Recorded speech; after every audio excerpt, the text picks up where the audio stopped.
Ano-ano ang mga requirements or mga documents na hanapin sa immigration at itatanong sa inyo para sa mga Pilipino na magta-travel as tourist sa ibang bansa. Dahil guys, isi-share ko sa inyo ang personal kong experience para ito sa mga self-funded na employed sa Pilipinas or yung mga taga-Pilipinas. Hindi pa man ako OFW noon ay may mga bansa na akong napuntahan sa Asia, kagaya ng Cambodia, Vietnam, Thailand at Taiwan. And so far guys, ay napakabilis lang naman ng interview sa akin ng Bureau of Immigration or ng Immigration Officer.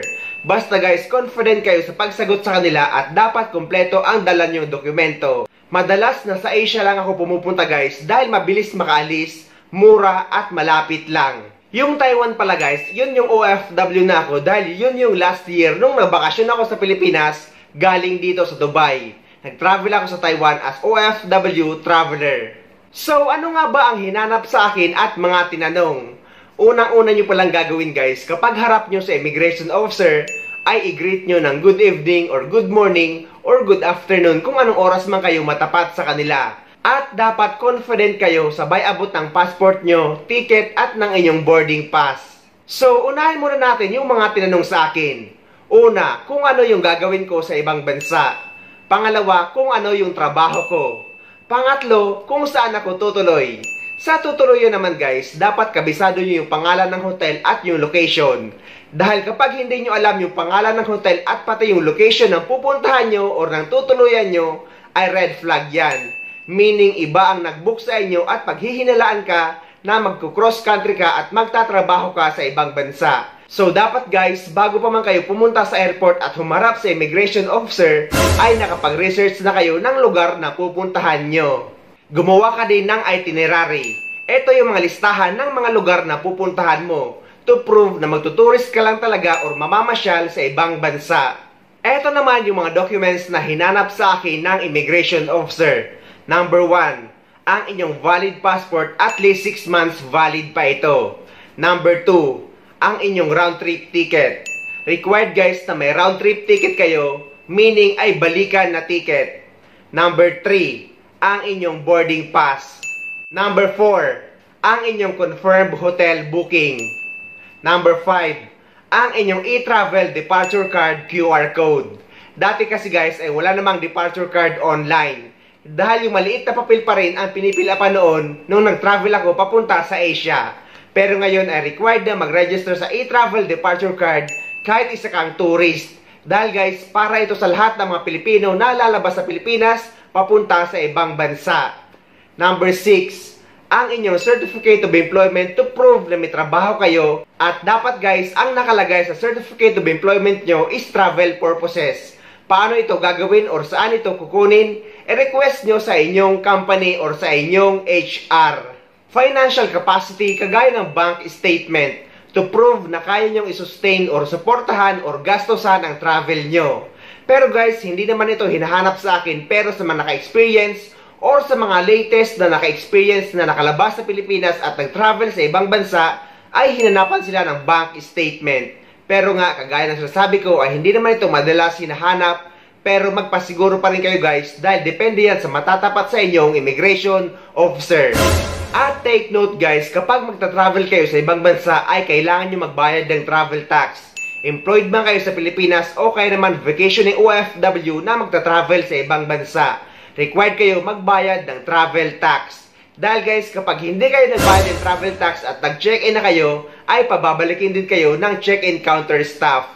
So yan lang guys ang mga requirements na hinanap sa akin sa immigration at dapat yung i-prepare kapag nagpaplano kayo mag-travel sa ibang bansa para mamasyal.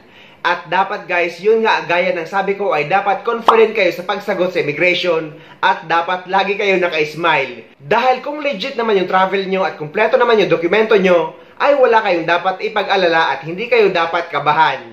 Pero hindi rin pare-pareho ang experience ng mga Pilipino. May mga mukhang mayayaman pa rin na na-offload sa immigration. Kaya samahan nyo na rin ng dasal. Sinisiguro lang kasi ng Bureau of Immigration na hindi kayo mabibiktima ng human trafficking at babalik pa kayo sa Pilipinas at hindi kayo nagbabalak mag-cross country para magtrabaho sa ibang bansa. Para naman guys sa mga sponsored travel, for example, may mga kamag-anak na OFW na i-sponsoran ang travel nyo papunta sa ibang bansa, ay ilalagay ko yung mga requirements sa description ng video na ito para makita nyo at mabasa nyo. Dahil guys, nandoon ang kumpletong requirements para sa mga sponsored travel. Isa sa mga dahilan kung bakit sa Asia lang ako laging pumupunta, dahil nga visa on arrival sila. Pwera na lang sa Japan na kailangan nyo mag-apply ng e-visa bago kayo makapunta. Pero kagaya ng Taiwan, Cambodia, Thailand, at Vietnam na upon arrival ibibigay ang visa or itatatak sa passport nyo yung mga araw na pwede kayo mag-stay sa bansa nila. Take note pala guys na kapag magta-travel kayo sa bansang Taiwan, lalong-lalo na sa bansang Japan, ay bawal ang mga meat products, freshman or luto na, kahit yung mga nakadilata. Pati yung mga prutas guys ay bawal sa kanila. Pero yung pili nuts, pansit, donut at yung tuyo or yung dried fish ay inaalaw naman sa kanila. Pero guys, yung mga fresh meats, nakadilata, okay naman yung mga luto na ay bawal talaga guys sa kanila. At worse guys ay pwede kayo makulong at pwede kayo pagbayarin ng multa. Kaya bago kayo pupunta sa ibang bansa ay mag-research muna kayo ng protocols at ng mga rules nila. May viral video nga na isang Pilipino ang pumunta sa bansang Japan na naharang ng screening officer dahil sa dala niyang Jollibee Chicken Joy at hamburger. Ito yung video niya. Can't bring in Japan? Cannot? Yes, Cannot? Cannot. Oh. And so you don't have other meat product in your backpack? No.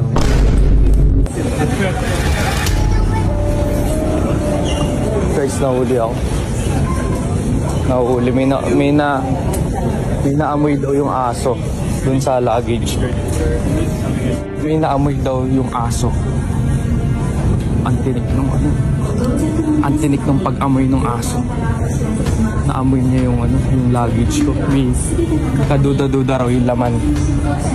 So pinatawag ako dito sa gilid.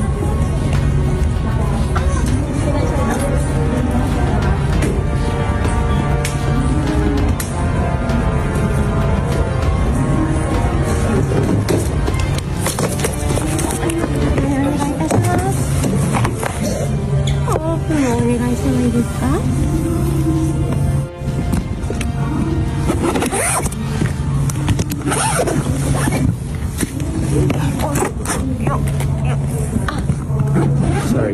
Yes, thank you. Did the dog smell anything? Oh, yeah. Yeah, it's Jollibee. Oh, Jollibee. Yeah, Jollibee. Oh. Yes, I will take Jollibee. Thank you. It's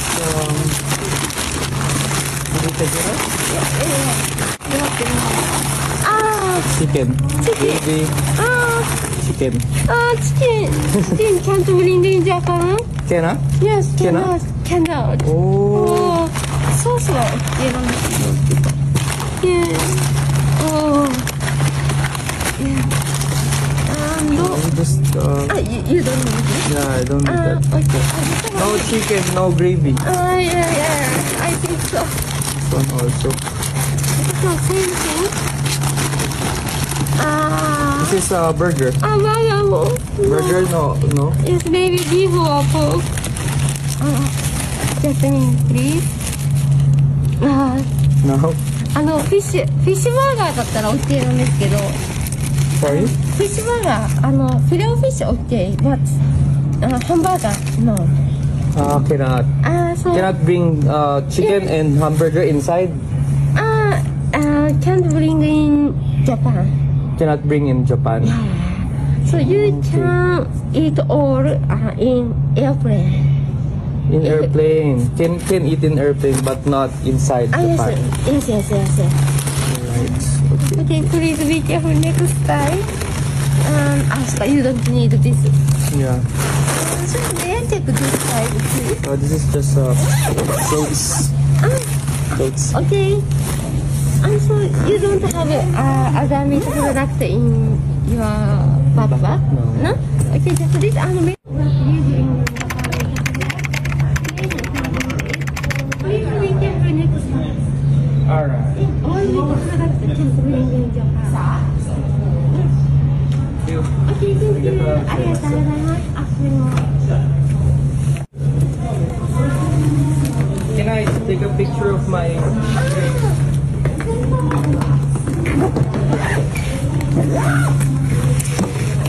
Because I was supposed to give it to someone. Ah, yes, yes. Photo.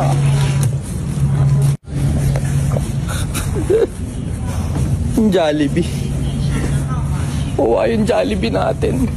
Kaya importante talaga guys na kapag nagbabala kayo mag-travel sa ibang bansa para mamasyal, ay alamin nyo yung mga protocols at lalo-lalo na yung mga bawal dalhin. Dahil guys, yung mga dala ko nung pumunta ako sa bansang Taiwan para mamasyal at yung pasalubong ko sa aking kaibigan kagaya ng donut, pansit, pili nuts at yung dried fish ay talagang binusisi nila or binusisi ng screening officer.